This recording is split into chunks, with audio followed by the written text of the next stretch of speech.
ونصلي ونسلم على رسوله الكريم أما بعد فأعوذ بالله من الشيطان الرجيم بسم الله الرحمن الرحيم سبحان الذي أسرى بعبده ليلا من المسجد الحرام إلى المسجد الأقصى آمنت بالله صدق الله مولانا العظيم وصدق رسوله النبي الكريم الأمين إن الله وملائكته يصلون على النبي يا أيها الذين آمنوا صلوا عليه وسلموا تسلیما۔ درود شریف بابا سے بلند پڑھیے۔ اللہم صلی علی سیدنا و مولانا محمد مبارک وسلم صلاۃ و سلاما علیک یا سیدی یا رسول اللہ وعلی آلک و اصحابک یا سیدی یا حبیب اللہ۔ حمد و صلاۃ کے بعد جمعۃ المبارک کی بادب حاضری اللہ تعالیٰ اپنی بارگاہ میں قبول فرمایا۔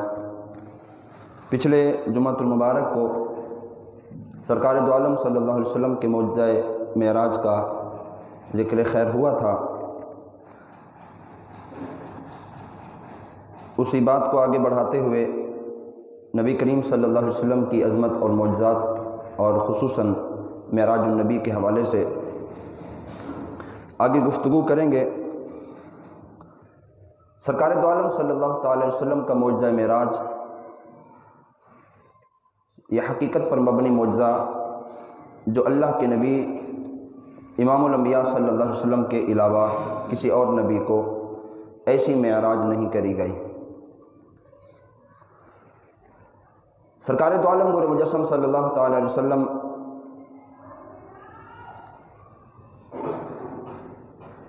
جب آپ نے سفر معراج کی ابتدا فرمائی تو سفر آپ نے شروع کہاں سے کیا؟ اس وقت آپ کہاں تھے؟ وقت کیا تھا؟ اور سفر کے مراحل نبی کریم صلی اللہ علیہ وسلم نے کیسے طے فرمایا؟ جس بات کو قرآن مجید فرقان حمید میں اللہ رب العزت نے سورہ بنی اسرائیل کے اندر بھی ذکر فرمایا اور سورۃ النجم کے اندر بھی قسم اٹھا کر اللہ تعالیٰ نے ذکر فرمایا والنجم اذا ہوا۔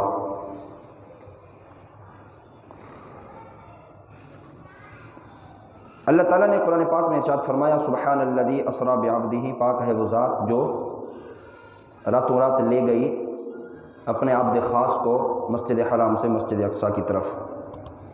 زمینی سفر، آسمانی سفر، اس کے جو مراحل ہیں اور جو درجات ہیں وہ میں نے عرض کیے تھے۔ نبی کریم رؤوف الرحیم صلی اللہ تعالی علیہ وسلم 27ویں شب ہے اور پیر کی رات ہے۔ حضور اکرم صلی اللہ تعالی علیہ وسلم اپنے چچا زاد بہن حضرت ام ہانی رضی اللہ تعالی عنہ آپ کے گھر میں آرام فرما ہے۔ حضرت ام ہانی رضی اللہ تعالی عنہ یہ حضرت سیدنا علی المرتضیٰ رضی اللہ تعالی عنہ کی ہمشیرہ ہیں، آپ کی بہن ہے۔ حضور صلی اللہ علیہ وسلم نے جہاں سے سفر معراج فرمایا اور پھر واپس بھی اسی جگہ پر آپ تشریف لے آئے۔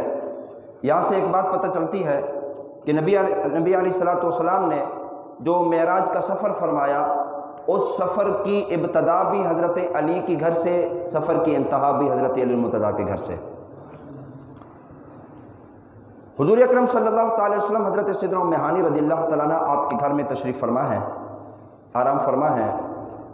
مختلف روایات ہیں، بعض روایات میں آتا ہے جبریل امین نے چھت کو پھاڑ کر آپ اندر تشریف لائے، بعض روایت میں یہ آتا ہے کہ روشن دان کے ذریعے سے حضرت جبریل امین اندر حاضر خدمت بارگاہ مصطفیٰ صلی اللہ علیہ وسلم میں ہوئے۔ سرکار دو عالم صلی اللہ تعالی وسلم کی جگانے کی بات آئی کہ اب حضور کو نیند سے کس طرح جگایا جائے، انداز ایسا ہو کہ بے ادبی بھی نہ ہو، طریقہ ایسا ہو کہ حضور کو تکلیف بھی نہ پہنچے، اور ایسا طریقہ اپنایا جائے کہ مقصد بھی حاصل ہو جائے اور بے ادبی اور گستاخی کا بھی کوئی شبہ نہ ہو۔ مختلف روایات ہیں اس پر۔ ایک روایت یہ بھی ملتی ہے کہ حضرت جبریل امین علیہ السلام نے یہ سوچا کہ کس انداز میں جگایا جائے آواز دے کر۔ آواز دینے والوں کے متعلق تو اللہ تعالیٰ نے لا یعقلون کا حکم ارشاد فرمایا کہ اے محبوب آپ کے حجروں کے باہر جو کھڑے ہو کر آواز لگاتے ہیں ان میں اکثر بے عقل ہیں۔ اب فرشتوں کے سردار فرشتوں کی بارات لے کر حضور کو لینے کے لیے گئے ہوئے ہیں، آواز لگانا بھی مناسب نہیں ہے۔ حضرت جبریل امین نے یہ تخیل باندھا کہ یہ جو کافوری ہونٹ ہیں، آج ان ہونٹوں کا استعمال کیا جائے۔ تو اہل عشق نے لکھا ہے حضرت جبریل امین نے اپنے کافوری ہونٹ نبی علیہ الصلوۃ والسلام کے مبارک تلووں پہ لگائے۔ جب جبریل امین نے حضور اکرم صلی اللہ علیہ وسلم کے تلوے مبارک کا بوسہ لیا تو محبوب کریم صلی اللہ علیہ وسلم بیدار ہوئے۔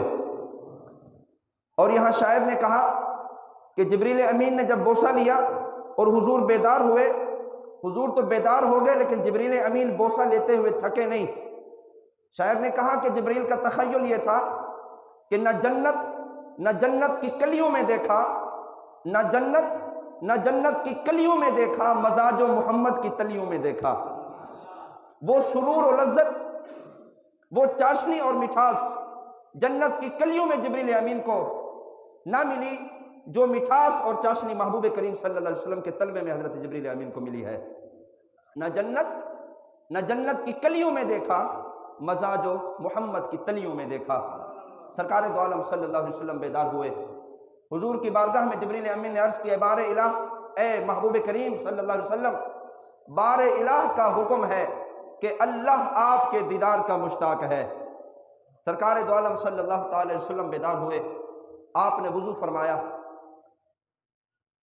اور پھر حرم شریف میں آپ تشریف لائے۔ حضرت ام ہانی رضی اللہ تعالیٰ عنہ آپ کے گھر سے حرم شریف میں تشریف لائے اور پھر یہاں سے معراج کے سفر کی ابتدا ہوئی۔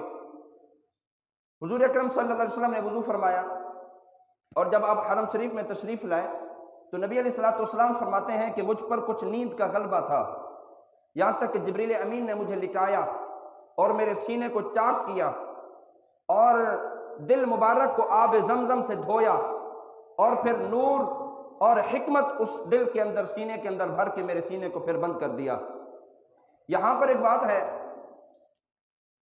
غزوہ احد کے دن جب کفار نے ناپاک کوشش کی نبی علیہ الصلوۃ والسلام کی ذات اقدس پر حملہ کرنے کی اور حضور اکرم صلی اللہ تعالی وسلم کا دانت مبارک کا ایک کنارہ شہید ہوا اور حضور اکرم صلی اللہ علیہ وسلم کا خون مبارک بھی نکلا، ایک وہ وقت تھا کہ جب ایک دانت شہید ہوا اور خون نکلا، اور آج بھی یہ ایک وقت ہے کہ جہاں پورا سینہ چاک ہوا، لیکن کسی کتاب میں، کسی تفسیر اور کسی تاریخ کی کتاب میں یہ نہیں لکھا کہ جب جبریل امین نے نبی علیہ الصلوۃ والسلام کے سینے مبارک کو چاک کیا ہو کوئی خون کا قطرہ نکلا ہو، کسی نے یہ بات نہیں لکھی۔ میں کہتا ہوں ایک وہ وقت تھا جب ایک دانت کا کنارہ شہید ہوا، وہ بھی حسن کو مزید دوبالا کرنے کے لیے، وہاں تو خون کے قطرے گر رہے ہیں، یہاں تو پورا سینہ چاک ہو رہا ہے، یہاں خون کیوں نہیں نکلا؟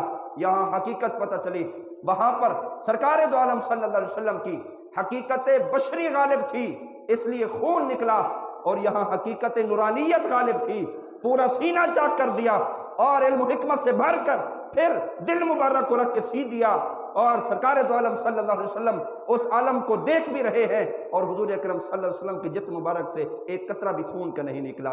یہ ہے، وہاں تھی حقیقت بشریت اور یہاں تھی حقیقت نورانیت، اور یہ ایسی نورانیت ہے، اسی نورانیت کے عروج پر سرکار دو عالم صلی اللہ علیہ وسلم نے لامکان کی سیر فرمائی اور رب تعالیٰ کا دیدار فرمایا ہے۔ سرکار دو عالم صلی اللہ تعالی وسلم کا فرمان ہے کہ معراج کی رات ایک سواری جو گدھا سے بڑی اور خچر سے چھوٹی، سفید رنگ کی ایک سواری تھی، ایک جانور تھا جس کی لگام پڑی ہوئی تھی، میرے سوار ہونے کے لیے لائی گئی، جس کو براق کہتے ہیں۔ یہ ایسی سواری تھی کہ جس پر پہلے کسی نبی نے بھی سواری نہیں کی تھی۔ سرکار دو عالم صلی اللہ علیہ وسلم جب سوار ہونے کے لیے تشریف لائے نا، وہ سواری اچھلنے لگی، کودنے لگی، خوشی کے مارے پھولے نہیں سما رہی تھی کہ آج مجھ پر محبوب کریم صلی اللہ علیہ وسلم سوار ہونے والے ہیں۔ تو حضرت جبریل امین آگے بڑھے اور اس کے سر کے پاس بالوں پر ہاتھ رکھا اور جبریل امین نے فرمایا، اے براق حیا کر، آج تک تجھ پر کسی نبی نے سواری نہیں کی، آج وہ شخصیت سوار ہو رہی ہے جسے امام الانبیاء کا لقب ملا ہے، جو تمام نبیوں کے سردار نبی ہیں۔ حضرت جبریل امین کے یہ کہنے پر وہ سواری نے ایسا حیا کیا کہ جسم پسینہ پسینہ ہو گیا۔ سرکار دو عالم صلی اللہ علیہ وسلم براق پر سوار ہوئے اور رخت سفر محبوب کریم صلی اللہ علیہ وسلم نے باندھا۔ وہ جبریل امین جو فرشتوں کے سردار ہیں، آج وہ محبوب کریم صلی اللہ علیہ وسلم کی سواری کی جناب وہ مہار پکڑ کر آگے آگے چل رہے ہیں۔ میں پوچھنا یہ چاہتا ہوں، جو سواری کی ڈرائیونگ کر رہا ہو وہ غلام ہوتا ہے، مالک نہیں ہوتا، وہ غلام ہوتا ہے، آقا نہیں ہوتا، وہ نوکر ہوتا ہے، سردار نہیں ہوتا۔ جانور کی مہار کو پکڑ کر آگے چلنے والا سردار نہیں بلکہ نوکر کی حیثیت رکھتا ہے، وہ جبریل امین جو سارے فرشتوں کے سردار فرشتے، اور جبریل امین جو سارے فرشتوں کے معلم فرشتے ہونے کا جناب شرف حاصل ہوا حضرت جبریل امین کو۔ آج جبریل امین کی حیثیت دیکھیے، نبی رحمت صلی اللہ علیہ وسلم کی سواری کی مہار پکڑ کر آگے آگے چل رہے ہیں۔ یعنی مرتبہ نبوت، مرتبہ رسالت اتنا بلند پایا یہ مقام اور مرتبہ ہے کہ جہاں پر فرشتے بھی جناب غلامی کرنا اپنے لیے شرف اور سعادت سمجھتے ہیں۔ جبریل امین آگے بڑھے، نبی علیہ الصلوۃ والسلام فرماتے ہیں کہ وہ سواری ایسی تھی، جب آسمان کی طرف چڑھنے لگے تھے تو جہاں تک اس سواری کی نگاہ پڑتی تھی وہیں اس کا قدم پڑتا تھا۔ ایسی تیز رفتار سواری، جہاں نگاہ پڑتی تھی وہیں قدم پڑتا تھا۔ اور ارشاد فرمایا کہ جب سواری آسمانوں کی طرف چڑھ رہی تھی تو اس کے پچھلے ٹانگیں یعنی پچھلے پاؤں لمبے ہو جاتے تھے اور اگلے پاؤں چھوٹے ہو جاتے تھے، اور جب سواری آسمانوں کی سیر کرا کر واپس زمین پر تشریف لائے، اور اس سواری کی کیفیت یہ تھی کہ اس سواری کے اگلے پاؤں لمبے ہو جاتے تھے اور پچھلے پاؤں چھوٹے ہو جاتے تھے۔ یہ جناب یہ میانہ روی، یہ برابری اس لیے تھی کہ سوار کو کسی قسم کی تکلیف نہ پہنچے، کہ اوپر چڑھتے ہوئے ظاہر ہے سواری کا اگلا حصہ اونچا ہوگا اور پچھلا حصہ نیچے ہوگا۔ ایسی برابری رب تعالیٰ نے رکھی ہے کہ محبوب آسمانوں کی سیر بھی کریں اور پھر زمین پر تشریف بھی لے آئیں۔ اتنا بھی گوارا نہیں کہ سواری پر سوار ہوتے ہوئے محبوب کو کوئی تکلیف پہنچے۔ اس طرح میانہ روی اس سواری نے اختیار کی کہ حضور صلی اللہ علیہ وسلم آرام سے تشریف لے گئے اور آرام سے واپس بھی تشریف لے آئے۔ حضرت جبریل امین رضی اللہ تعالیٰ عنہ آپ ساتھ ہیں، سفر مبارک جاری ہے اور یہ سفر زمینی سفر ہے۔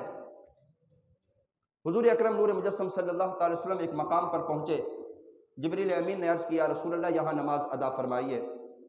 حضور نے وہاں نماز ادا فرمائی اور پھر آگے چلے، جبریل امین نے عرض کی حضور یہاں نماز ادا فرمائیے۔ نبی علیہ الصلوۃ والسلام نے وہاں نماز ادا کی۔ پھر تیسرے مقام پر بھی جبریل امین نے عرض کی حضور یہاں بھی نماز ادا فرمائیے۔ نبی علیہ الصلوۃ والسلام نے وہاں نماز ادا فرمائی، اور پھر جبریل امین نے بتایا کہ حضور وہ جو پہلی جگہ تھی جہاں آپ نے نماز ادا فرمائی تھی وہ جگہ مدینہ طیبہ تھی، مدینہ طیبہ کی سرزمین تھی کہ حضور مکہ سے ہجرت کر کے آپ کا مسکن مدینہ المنورہ بننا ہے۔ اس لیے رب تعالیٰ نے پہلے آپ کو حکم ارشاد فرمایا کہ ہجرت تو بعد میں کریں گے لیکن آپ نماز وہاں ادا کر کے اس زمین کو پاکیزہ فرما دیں۔ اور دوسرے مقام پر جہاں آپ نے نماز ادا فرمائی، اے محبوب یہ وہ جگہ ہے کہ جہاں حضرت سیدنا موسیٰ کلیم اللہ نے رب تعالیٰ کی بارگاہ میں ہم کلامی کا شرف حاصل فرمایا تھا، یہ وہ جگہ ہے۔ اور تیسرے مقام پر جہاں حضور صلی اللہ علیہ وسلم نے نماز ادا فرمائی تھی یہ وہ کوہ طور تھا کہ جہاں پر حضرت سیدنا موسیٰ کلیم اللہ نے رب تعالیٰ سے ہم کلامی حاصل کرنے کا شرف حاصل کرنے کے لیے، رب تعالیٰ سے راز و نیاز کی بات کرنے کے لیے 40 دن وہاں گزارے تھے۔ اس مقام پر بھی اللہ تعالیٰ نے اپنے محبوب کو نماز ادا کرنے کا جبریل امین کے ذریعے حکم ارشاد فرمایا۔ سفر آگے بڑھا، ایک بڑھیا ملی، سرکار دو عالم صلی اللہ علیہ وسلم سے کہنے لگی کہ میری طرف متوجہ ہوئیے۔ جبریل امین نے عرض کی حضور اس کو چھوڑیے، آپ اپنا سفر آگے کی طرف رکھتے سفر باندھیں۔ اور پھر آگے گئے تو ایک شخص ملا، اس نے حضور کو اپنی طرف متوجہ کرنے کی کوشش کی، لیکن جبریل امین نے عرض کی کہ حضور آپ اس کی طرف متوجہ نہ ہوں بلکہ آپ اپنے سفر کو آگے بڑھائیے۔ اور آگے گئے تو ایک جماعت ملی، اس جماعت کے لوگ نبی علیہ الصلوۃ والسلام کے استقبال کے لیے کھڑے تھے اور وہاں پر انہوں نے حضور کی ذات پر سلام بھیجا، السلام علیک یا اول السلام علیک یا آخر، السلام علیک یا حاشر، یعنی اے اول نبی آپ پر سلامتی ہو، اے آخر نبی آپ پر سلامتی ہو، اے حاشر نبی آپ پر سلامتی ہو۔ جب یہ معاملات طے ہوئے، جبریل امین نے عرض کی کہ حضور وہ جو بڑھیا تھی جو آپ کو روکنے کی کوشش کر رہی تھی اور آپ نے اس کی طرف التفات نہیں باندھا، آپ آگے بڑھ گئے، حضور وہ دنیا تھی، اور دنیا کی یہ حقیقت ہے کہ دنیا اب بوڑھی ہو چکی ہے۔ جس طرح اس بوڑھی کی عمر ختم ہونے والی ہے، اسی طرح دنیا کی عمر ختم ہونے والی ہے۔ یہ وہ بڑھیا، وہ دنیا تھی کہ جو بڑھیا جیسی شکل اختیار کر کے آپ کے سامنے آئی۔ حضور آپ نے اچھا فرمایا، دنیا کی طرف رغبت نہیں فرمائی بلکہ آپ نے اپنا سفر آگے کی طرف جاری فرمایا۔ اور ارشاد عرض کی حضور وہ جو ایک شخص ملا تھا جو آپ کو اپنی طرف متوجہ کر رہا تھا، عرض کی حضور وہ شیطان تھا جو اللہ کا دشمن ہے، اور حضور آپ کو وہ اپنی طرف متوجہ کرنے کی کوشش کر رہا تھا، اور حضور آپ کا یہ کمال شفقت ہے کہ آپ نے شیطان کی طرف توجہ نہیں کی بلکہ آپ آگے بڑھ گئے۔ اور عرض کیا رسول اللہ صلی اللہ علیہ وسلم وہ جو جماعت تھی کہ جن لوگوں نے آپ کا استقبال کیا اور آپ کی ذات پر درود و سلام بھیجا ہے، یا رسول اللہ وہ اللہ کے نبی حضرت ابراہیم علیہ السلام تھے، حضرت موسیٰ علیہ السلام اور حضرت عیسیٰ علیہ السلام یہ جماعت کی صورت میں آپ کے استقبال کے لیے کھڑے تھے، اور انہوں نے آپ کی ذات پر درود و سلام بھیجا ہے۔ اور سرکار دو عالم صلی اللہ علیہ وسلم ارشاد فرماتے ہیں جب ہم حضرت سیدنا موسیٰ کلیم اللہ کی قبر انور سے گزرے، ہم نے دیکھا کہ حضرت موسیٰ علیہ السلام اپنی قبر میں کھڑے ہو کر نماز ادا فرما رہے ہیں۔ اور جب بیت المقدس پہنچے، سواری کو باندھ دیا گیا، وہاں ہر نبی بیت المقدس میں موجود، مسجد اقصیٰ جہاں پر اس وقت موجود ہے مسجد اقصیٰ، وہیں پر سارے نبی موجود تھے۔ سرکار دو عالم صلی اللہ تعالی علیہ وسلم نے وہاں ان تمام نبیوں کی امامت فرمائی۔ یہاں پر ایک بات ہے، اس کو میں بعد میں عرض کرتا ہوں، اس سے پہلے آیت مبارکہ کے ایک لفظ پر ہم غور کرتے ہیں۔ اللہ تعالیٰ نے قرآن پاک میں ارشاد فرمایا سبحان الذی اسریٰ بعبدہ، پاک ہے وہ ذات جو بعبدہ اپنے عبد خاص کو لے گئی راتوں رات۔ یہ یہاں پر عبد کا لفظ اللہ نے استعمال کیوں فرمایا؟ حالانکہ سفر معراج ہے، آسمانوں کی سیر کرانی ہے، سدرۃ المنتہا سے بھی آگے کے مقام اور مراتب نبی علیہ الصلوۃ والسلام کے اللہ تعالیٰ نے طے فرمانے تھے۔ یہاں لفظ رسول بھی ذکر ہو سکتا تھا، لفظ نبی بھی ذکر ہو سکتا تھا، عبد کا لفظ استعمال کیوں ہوا؟ مفسرین نے کافی ساری توجیحات اس پر بیان فرمائی ہیں، آپ کے سامنے میں چند باتیں رکھنا چاہتا ہوں۔ دیکھیے حضرت عیسیٰ علیہ السلام کو رب تعالیٰ نے بل رفعہ اللہ الیہ، اللہ نے قرآن پاک میں ارشاد فرمایا کہ حضرت عیسیٰ کو ہم نے آسمانوں پر اٹھا لیا۔ حضرت عیسیٰ علیہ السلام کو جب رب تعالیٰ نے آسمانوں پر اٹھا لیا تھا تو ان کے حواریوں نے کیا کہا، ان کے ماننے والوں نے کیا کہا، ان سے عقیدت رکھنے والوں نے کہا کہ جناب یہ عیسیٰ تو اللہ کا بیٹا ہے، اس لیے رب تعالیٰ نے آسمانوں پر اٹھا لیا۔ یہاں پر سرکار دو عالم صلی اللہ علیہ وسلم کے لیے بعبدہ کا لفظ قرآن پاک میں استعمال کر کے بتا دیا کہ میرے محبوب کا سفر معراج ہے، حضور نے معراج کر کے آسمانوں کی سیر بھی کرنی ہے، سدرۃ المنتہا کے مقام پر بھی پہنچنا ہے، اور لا مکان تک پہنچ کر رب تعالیٰ کی ذات کا دیدار کرنا ہے، اور پھر سفر معراج کر کے واپس بھی آنا ہے۔ کہیں میرے محبوب کو بھی اسی طرح لوگ اللہ کا بیٹا نہ کہنے لگیں، خدا نہ کہنے لگیں۔ رب تعالیٰ نے سارے راستے بند کر کے ارشاد فرمایا بعبدہ، پاک ہے وہ ذات جو اپنے عبد خاص کو راتوں رات لے گیا، عبد خاص کو۔ دیکھیں شاگرد کی خواہش ہوتی ہے کہ وہ استاد کا نور نظر بنے، مرید کی خواہش ہوتی ہے کہ وہ اپنے پیر کا نور نظر۔ ہر شخص یہ چاہتا ہے کہ ہم اللہ کے بندے ہیں، میں بھی کہتا ہوں، آپ بھی کہتے ہیں ہم اللہ کے بندے ہیں، لیکن کمال مرتبہ اور مقام تو اس شاگرد کے لیے ہے جس کے لیے استاد کہہ دے کہ یہ قابل شاگرد ہے، جس کے لیے پیر کہہ دے یہ قابل مرید ہے، جس کے لیے والد کہہ دے کہ یہ بچہ میرا منظور نظر ہے۔ کمال محبت تو اس کے لیے ہے۔ عبد تو بہت ہیں، ہر کوئی کہتا ہے کہ ہم اللہ کے بندے ہیں، لیکن کمال شفقت اور کمال محبت اور مراتب عالیہ، مراتب جلیلہ کی انتہا تو وہاں پہنچتی ہے جن کے لیے رب کہے یہ میرا بندہ ہے۔ وہ کائنات میں ایک شخصیت ہے جس کے لیے میرے رب نے کہا یہ میرا بندہ ہے، وہ جناب آمنہ کے لال جناب محمد مصطفیٰ صلی اللہ علیہ وسلم کی ذات گرامی ہے۔ بعبدہ، عبد خاص، ہم نے سیر کرائی عبد خاص کو۔ اور یہاں پر اس لیے کہ کوئی حضرت سرکار دو عالم نور مجسم صلی اللہ علیہ وسلم کو خدا کا بیٹا نہ کہہ دیں، کوئی خدا نہ کہہ دیں، اپنے عقائد میں جناب وہ مذبذب نہ ہوں، اس لیے سرکار دو عالم صلی اللہ علیہ وسلم کے لیے عبدہی بعبدہی کا لفظ استعمال کر کے عبد خاص کے مرتبے اور مقام پر حضور صلی اللہ علیہ وسلم کو فائز فرمایا اور بتا دیا لوگو خدا خدا ہے، مصطفیٰ مصطفیٰ ہے، مصطفیٰ کریم صلی اللہ علیہ وسلم کی ذات گرامی وہ ہے جسے رب نے سیر بھی کرائی اور واپس زمین پر بھی بھیج دیا ہے۔ اسے جناب خدا نہ سمجھنا اور خدا سے جدا بھی نہ سمجھنا۔ اہل ایمان کا ہے یہ عقیدہ، خدا خدا ہے، نبی نبی ہے۔ رب تعالیٰ کا مقام اور مرتبہ ورا اور ورا، محبوب کریم صلی اللہ علیہ وسلم کا مقام عبدیت کے حوالے سے حضور اکرم صلی اللہ علیہ وسلم کا مرتبہ اور مقام اپنی شان رکھتا ہے، اس لیے فرمایا بعبدہ عبد خاص۔ آئیے بیت المقدس میں امام الانبیاء صلی اللہ علیہ وسلم پہنچ گئے، سارے نبی موجود ہیں، 950 سال بادشاہت کرنے والے حضرت نوح علیہ السلام بھی موجود ہیں، ابو البشر حضرت سیدنا آدم علیہ السلام بھی موجود ہیں،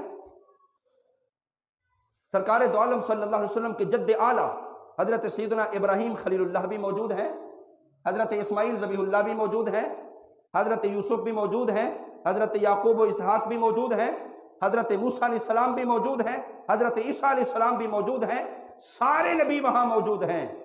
آپ نے ابھی سنا حضور صلی اللہ علیہ وسلم کا فرمان ہے کہ جب ہم موسیٰ علیہ السلام کی قبر سے گزرے، موسیٰ علیہ السلام قبر میں نماز پڑھ رہے تھے، حضور گزرے، موسیٰ علیہ السلام تو قبر میں نماز پڑھ رہے ہیں، جب حضور مسجد اقصیٰ پہنچے تو حضرت موسیٰ علیہ السلام پہلے پہنچے ہوئے ہیں۔ یہاں تو حضرت موسیٰ علیہ السلام کی طاقت زیادہ نظر آتی ہے کہ جناب قبر انور میں کھڑے ہیں، حضور گزر گئے اور وہاں پہنچے تو موسیٰ علیہ السلام موجود ہے۔ یہاں اپنے ذہن کو صاف فرما لیجئے، جو حضرت موسیٰ علیہ السلام قبر انور میں موجود تھے اور پھر مسجد اقصیٰ میں بھی حضور سے پہلے موجود تھے، یہ طاقت تھی حضرت موسیٰ علیہ السلام کی، اور حضور اکرم صلی اللہ علیہ وسلم کی یہ سواری کی طاقت تھی کہ آپ سواری پر سوار تھے۔ حضرت موسیٰ قبر میں موجود ہے، وہاں پہنچے تو بیت المقدس میں موجود ہیں۔ وہ حضرت موسیٰ علیہ السلام کی طاقت تھی کہ یہاں بھی تشریف فرما ہے اور وہاں بھی تشریف فرما ہے، اور حضور تو سواری پر سوار تھے۔ یہاں تو حضور کی اپنی طاقت ابھی استعمال بھی نہیں ہوئی، حضور کی طاقت کا استعمال تو اس وقت ہوا جب سدرۃ المنتہا تک جبریل امین نے کہا کہ حضور اب بال برابر میں آگے بڑھا تو میرے پر جل جائیں گے۔ نبی رحمت صلی اللہ علیہ وسلم کی طاقت کی ابتدا تو وہاں سے ہوئی تھی۔ یہ ساری سواری کی طاقت تھی کہ جہاں سواری کی نگاہ پڑتی تھی وہیں سواری کا قدم ہوتا تھا۔ جس سواری پر نبی سوار ہوں اس سواری کی طاقت کا یہ عالم ہے کہ جہاں نظر پڑے وہیں سواری کا قدم ہو، تو بتائیے پھر جو سوار ہو اس سوار کی اپنی طاقت کا عالم کیا ہوگا۔ اور نبی رحمت صلی اللہ علیہ وسلم کی طاقت تو سدرۃ المنتہا سے آگے تھی۔ اگلی بات سنیے، بیت المقدس میں نبی علیہ السلام پہنچ گئے، سارے انبیاء کرام صف بستہ وہاں موجود ہیں، امامت کرانے کی باری آئی ہے۔ امامت کون کرائے گا؟ حضرت جبریل امین نبی علیہ السلام کی بارگاہ میں حاضر ہوئے اور عرض کی، حضور رب تعالیٰ نے آپ کو مراتب عالیہ پر جو فائز فرمایا ہے، رب تعالیٰ نے جو آپ کو بلند مرتبہ اور شان و شوکت عطا فرمائی ہے، اس کے پیش نظر حضور مصلی امامت پر آپ کھڑے ہوں گے۔ سرکار دو عالم صلی اللہ علیہ وسلم نے بیت المقدس میں نبیوں کی امامت فرمائی۔ نبی علیہ السلام نے نماز ادا کر لی۔ یہاں پر ایک بات ہے، مصلی امامت پر کھڑا کون ہوگا؟ سارے نبی مقام والے ہیں، سارے نبی مرتبے والے ہیں، سارے نبی معصوم ہیں، سارے نبیوں کو رب تعالیٰ نے مراتب نبوت اور رسالت پر فائز فرمایا ہے۔ مصلی امامت پر کسے کھڑا کیا گیا؟ سرکار دو عالم صلی اللہ علیہ وسلم کو کھڑا کیا گیا۔ یہ بات میرے اور آپ کے لیے واضح ثبوت ہے، مصلی امامت کا حقدار وہی ہو جو افضل بھی ہو، اکمل بھی ہو، اعلیٰ بھی ہو۔ سارے نبی مراتب عالیہ پر فائز تھے، لیکن جو سرکار دو عالم صلی اللہ علیہ وسلم کا مرتبہ اور مقام تھا وہ سارے نبیوں سے بلند و بالا مقام اور مرتبہ تھا۔ اس لیے رب تعالیٰ نے محبوب کریم صلی اللہ علیہ وسلم کو حکم فرمایا کہ مصلی امامت پر آپ کھڑے ہوں۔ یہاں پر ایک بات ہے، بڑی محبت والی بات ہے، آپ کی توجہ ہوگی تو بڑا سرور آئے گا۔ دیکھیے جناب، حضرت آدم علیہ السلام کو گزرے ہوئے کتنا عرصہ گزر گیا، حضرت نوح علیہ السلام کو دنیا سے رخصت ہوئے کتنا عرصہ گزر گیا، باقی تمام انبیاء کرام نبی علیہ السلام سے پہلے تشریف لائے اور دنیا سے پھر تشریف لے گئے، اپنے مزارات مقدسہ پر موجود ہیں۔ لیکن جب حضور بیت المقدس پہنچے تو سارے نبی وہاں پہنچے ہوئے تھے۔ یہ نبی تو وہ تھے جو زندگی گزار گئے ہیں، اپنی قبور انوار پر میں تشریف لے گئے۔ یہ تو سارے نبی وہ تھے جو سرکار دو عالم صلی اللہ علیہ وسلم سے پہلے نبوت بھی کر گئے، رسالت کے جناب وہ فرائض بھی سر انجام دے گئے اور دنیا سے رخصت ہو گئے۔ حضور بیت المقدس پہنچے تو حضور صلی اللہ علیہ وسلم سے پہلے بیت المقدس میں سارے نبی موجود تھے۔ جو دنیا سے چلا جائے وہ تو کبھی واپس نہیں آتا، جو دنیا سے چلا جائے وہ تو پھر واپس نہیں آتا۔ یہ کیا تھا، حضور بیت المقدس پہنچے سارے نبی وہاں موجود ہیں۔ یہ نکتہ ہے ان روشن خیال لوگوں کے لیے کہ مراتب عالیہ رب تعالیٰ نے جو فیوز و برکات اپنے مقدس انبیاء کو عطا فرمائی ہیں، انبیاء کی جس طرح زندگی بے مثال ہوتی ہے اسی طرح انبیاء کی وفات بھی بے مثال ہوتی ہے۔ انبیاء جس طرح زمین پر چلنا ان کا بے مثال ہوتا ہے، اسی طرح زمین کے اندر تشریف لے جانا بھی بے مثال ہوتا ہے۔ انبیاء چاہے اپنے قبروں سے اٹھ کر بیت المقدس میں حاضر ہو جایا کرتے ہیں۔ اور دوسری بات یہ ہے، نبیوں کو کس نے بتایا تھا کہ آج بیت المقدس پہنچنا ہے؟ نبیوں کو کس نے بتایا تھا کہ آج بیت المقدس پہنچنا ہے، آج وہاں تمہاری اقتداء ہوگی اور امام الانبیاء کی امامت ہوگی؟ اشاق نے یہ جملہ لکھا، فرمایا جس سرزمین پر نبی علیہ الصلوۃ والسلام کی سواری کے قدم لگتے گئے، ہر اس سرزمین میں یہ اعلان ہوتا گیا، اے اجسام انبیاء، امام الانبیاء صلی اللہ علیہ وسلم کی سواری کا یہاں سے گزر ہو چکا ہے، اور اعلان یہ ہے تم سب اپنی قبروں سے اٹھو، بیت المقدس میں پہنچو، آج امام الانبیاء صلی اللہ علیہ وسلم نے تمہاری امامت فرمانی ہے۔ اور یہ تمام راستے اور دروازے بند کر دیے، آنے والی نسلوں کے لیے پیغام دے دیا، سنو لوگو، نبی کی شان یہ ہے کبھی نبی کو مردہ نہ کہنا، رب تعالیٰ نے ان کو ہمیشہ کی زندگی عطا فرما رکھی ہے۔ مرتے تو عام انسان ہیں جناب، مرتے تو عام انسان ہیں۔ کئی اللہ کے ولیوں کی شان یہ ہے دنیا سے رخصت ہونے کے باوجود بھی ان کی جناب کرامات کا ظہور ہو جاتا ہے، لیکن یہ تو شان نبوت ہے جن کے لیے میرے اللہ نے ارشاد فرمایا کہ انبیاء زندہ ہیں اور ان کی زندگی ایسی ہے کہ ان کو رزق بھی دے دیا جاتا ہے، کہ جن کے اپنا مزارات مقدسہ میں تشریف لے جانے کے بعد بھی رزق کا انتظام میرا رب فرماتا ہے۔ بتائیں اسے مردہ کیوں کہا جائے؟ نبی زندہ، نبی کی جس طرح حیات زندہ ہے اسی طرح انبیاء کرام کا مزارات مقدسہ میں تشریف لے جانا یہ بھی زندگی ہے، بس یہ ایک پردہ ہے میرے اور آپ کے لیے کہ وہ ہمیں ہماری آنکھوں کے سامنے نظر نہیں آتے۔ سرکار دو عالم نور مجسم صلی اللہ تعالی علیہ وسلم بیت المقدس میں جو آپ نے نماز پڑھائی، اور یہ بات بھی آپ نے سنی ہے اور میں کوشش کروں گا شاید بات آج یہاں ہو جائے، حضور اکرم صلی اللہ علیہ وسلم نے آسمانوں کی سیر فرمائی، مسجد اقصی میں نماز پہلے پڑھائی، اس کے بعد آسمانوں میں تشریف لے گئے، اس کے بعد رب تعالیٰ کا دیدار ہوا، پھر وہاں سے تحفہ نماز لائے۔ نماز تو بعد میں لائے تھے، انبیاء کو کیا پڑھایا تھا؟ نماز تو بعد میں لائے تھے نا، آسمانوں کی سیر کی، رب تعالیٰ کے حضور پہنچے، تحفہ نماز ملا۔ حضرت موسیٰ علیہ السلام نے عرض کی حضور 50 نمازیں نہیں پڑھ سکیں گے، اس کو تخفیف کرا کے لائیے، واقعہ آپ نے سنا ہوا ہے، 5 نمازیں واپس کرائیں۔ نماز تو بعد میں ملی تھی، انبیاء کو بیت المقدس میں کیا پڑھایا تھا؟ مجھے نماز ملی میرے والدین کے ذریعے، میرے استادوں کے ذریعے، آپ کو نماز ملی والدین کے ذریعے، استادوں کے ذریعے، استادوں نے سکھایا، والدین نے بتایا بیٹا نماز ہوتی ہے، ایسے پڑھی جاتی ہے، ہم سب کو نماز ملی تو ہم نے پڑھی۔ امام الانبیاء صلی اللہ علیہ وسلم کو تو نماز بعد میں ملی، بیت المقدس میں اللہ کے نبیوں کو حضور نے کیا پڑھایا؟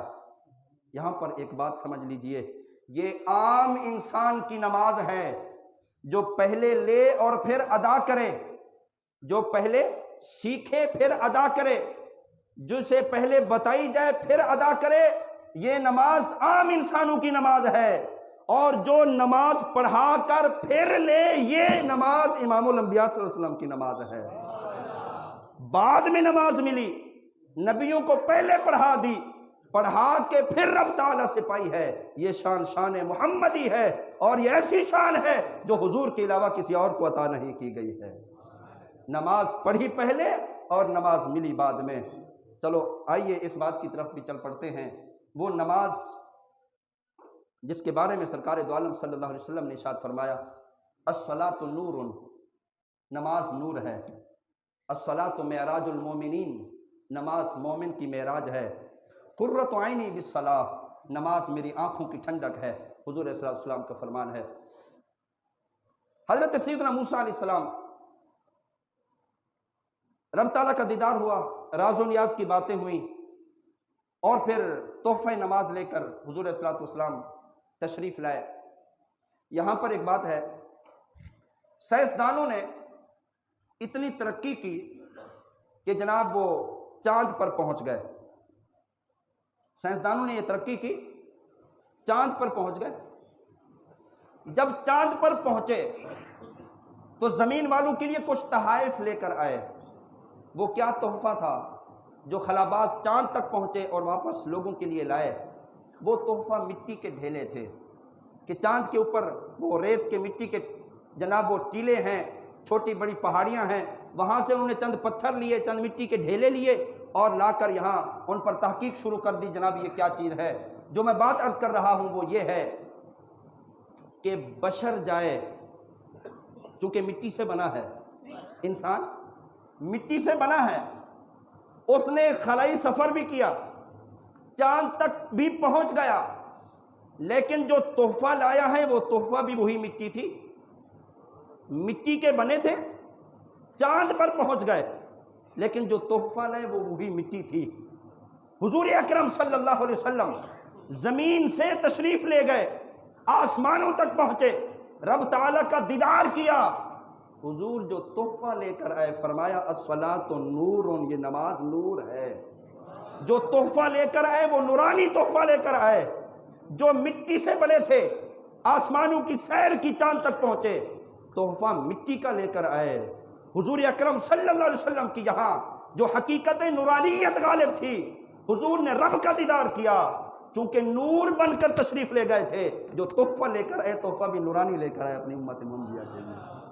حضرت موسیٰ علیہ السلام آپ کے پاس پہنچے، حضرت موسیٰ علیہ السلام نے عرض کی حضور تخفیف کرائیے، 50 نمازیں نہیں پڑھ سکیں گے۔ حضور اکرم صلی اللہ علیہ وسلم تشریف لے گئے، پھر آئے، پھر گئے، چکر لگائے نبی علیہ السلام نے، یہاں تک کہ 5 نمازیں باقی رہ گئیں۔ حضرت موسیٰ علیہ السلام نے تو عرض کی تھی حضور ایک دفعہ پھر جائیے، لیکن سرکار دو عالم صلی اللہ علیہ وسلم نے ارشاد فرمایا اب مجھے رب کے حضور اس پر بھی تخفیف کرانے میں حیا آتی ہے۔ اللہ کے نبی نماز کم کرانے میں حیا فرما رہے ہیں، جس نبی کے ہم امتی ہیں نماز چھوڑنے میں حیا نہیں آتی۔ اللہ کے نبی نماز کم کرانے میں بہت سارا احسان فرمایا، 50 سے 5 پڑھ لائے، بہت بڑا کام ہے۔ اس کے بعد حضور فرما رہے مجھے حیا آتی ہے، امتی نماز چھوڑ دیتا ہے، امتی کو حیا نہیں آتی۔ اب آگے سنیے جو حدیث پاک کے الفاظ ہیں، سرکار دو عالم صلی اللہ علیہ وسلم، رب تعالیٰ نے 5 نمازیں دی اور ارشاد فرمایا لا تبدیل لکلمات اللہ۔ محبوب 50 سے 5 تک لے گئے ہو، لیکن سنو لا تبدیل لکلمات اللہ، اللہ کے کلمات تبدیل نہیں ہوتے۔ حضور آپ کی امت کا جو فرد نمازیں تو 5 پڑھے گا اسے ثواب 50 نمازوں کا ملے گا۔ نمازیں تو 5 پڑھیں گے، ثواب 50 نمازوں کا ملے گا۔ اب جسے ایک بھی نصیب نہ ہو تو بتائیں وہ رب تعالیٰ سے اور کیا لینا چاہتے ہیں۔ اور قرۃ عینی بالصلاۃ، حضور صلی اللہ علیہ وسلم کی تعلیمات کی ہم بات تو کرتے ہیں، نبی علیہ السلام کی سیرت مبارکہ پر چلنے کی بات تو کرتے ہیں، نبی کریم صلی اللہ علیہ وسلم کے فرامین پر عمل کرنے کی بات تو کرتے ہیں، جس کام کے متعلق حضور ارشاد فرما رہے ہیں نماز میری آنکھوں کی ٹھنڈک ہے، ہم نے اپنے نبی کے آنکھوں کو کتنا ٹھنڈا کیا؟ مجھ سمیت ہم سب کو سوچنا ہوگا کہ ہم نے اپنے اس محبوب کریم صلی اللہ علیہ وسلم جنہوں نے جنت کی سیر کی، آسمانوں کی سیر کی، بتائیں یہاں سے کوئی مکہ المکرمہ جاتا ہے نا جناب، مدینہ المنورہ جاتا ہے، واپس آنے کو دل نہیں کرتا، وہ کرتا ہے دل واپس آنے کو؟ مکہ المکرمہ پہنچے، واپس آنے کو دل نہیں کرتا، دل کرتا ہے کہ یہیں مر جائیں، یہیں رہ جائیں۔ مدینہ المنورہ کی حاضری ہو، دل کرتا ہے یہیں رہ جائیں، واپس نہ جائیں۔ جو اللہ کے گھر تک جاتا ہے اس کا دل کرتا ہے واپس نہ جائیں۔ جو رب کے حضور پہنچا ہو، حضور کا دل کیسے کر گیا ہوگا کہ حضور واپس آ جائے؟ یہ صرف امت کی رہنمائی تھی، یہ صرف امت پر کرم نوازی تھی محبوب کریم صلی اللہ علیہ وسلم کی۔ تو احباب دی وقار، معجزہ معراج جس طرح اس کے کئی منازل، کئی مقام، کئی مرتبے رب تعالیٰ نے نبی علیہ الصلوۃ والسلام کو عطا فرمائے، اس کے ساتھ ہی تحفہ نماز بھی عطا فرمایا ہے۔ نبی کریم صلی اللہ علیہ وسلم کے آنکھوں کو ٹھنڈک پہنچانی ہے تو نماز کے پابند بن جائیے، نبی کریم صلی اللہ علیہ وسلم کی مبارک سیرت پر عمل کرنا ہے تو نماز کے پابند بن جائیے، نبی کریم صلی اللہ علیہ وسلم کی مبارک طریقوں پر عمل کرنا ہے تو حضور صلی اللہ علیہ وسلم کے فرامین میں سے ایک فرمان الصلاۃ معراج المومنین بھی ہے۔ امام الانبیاء صلی اللہ علیہ وسلم کی معراج تو یہ تھی کہ حضور جناب حرم شریف سے تشریف لے گئے بیت المقدس، آسمانوں کی سیر فرمائی اور رب تعالیٰ کا دیدار کیا۔ یہ معراج ہے میرے حضور کا۔ حضور کے امتی کا معراج کیا ہے؟ فرمایا محبوب تیرا امتی مصلی پر کھڑے ہو کر نیت کر کے میرے حضور متوجہ ہو کر نماز وہ شروع کر دے، آپ کا امتی نماز پڑھے گا، اسی نماز میں رب تعالیٰ کا معراج نصیب ہوگا، اسی نماز میں رب تعالیٰ کا دیدار نصیب ہوگا۔ یہ واحد وہ عبادت ہے کہ جس میں بندہ اپنے رب سے ہم کلام ہوتا ہے۔ سرکار دو عالم صلی اللہ علیہ وسلم معراج سے واپس تشریف لائے اور جب اپنے بستر مبارک پر پہنچے تو حضور اکرم صلی اللہ علیہ وسلم جب کمرے مبارک میں پہنچے تو وہ کنڈی ابھی ہل رہی تھی جہاں سے روانہ ہوئے تھے، جس پانی سے وضو فرمایا تھا وہ پانی ابھی چل رہا تھا اور بستر ابھی گرم تھا۔ فرمایا کوئی اعتراض کرے تو سن لے کہ یہ کیسے ہو سکتا ہے کہ اتنا سفر کیا، واپس آ گئے اور یہ سارے معاملات ہوئے، یہ کیسے ہو سکتا ہے کہ کنڈی ہل رہی ہے، پانی چل رہا ہے؟ فرمایا سبحان الذی اسریٰ بعبدہ۔ اعتراض کرنے والے سن لے، جب بھی ذہن میں کوئی ایسا سوال آئے نا یہ یاد رکھنا یہ سفر ہم نے کرایا تھا، وہ رب جو ہر عیب و نقص سے پاک ہے۔ حضور کی معراج پہ اعتراض کرنا در حقیقت رب تعالیٰ کی قدرتوں پر اعتراض کرنا ہوگا۔ اللہ تعالیٰ سرکار دو عالم نور مجسم صلی اللہ علیہ وسلم کے تمام کمالات، تمام معجزات پر ہم سب کو کامل ایمان اور یقین نصیب فرمائے، اور سرکار دو عالم صلی اللہ علیہ وسلم کی ادا، حضور کا مبارک طریقہ خصوصاً اللہ تعالیٰ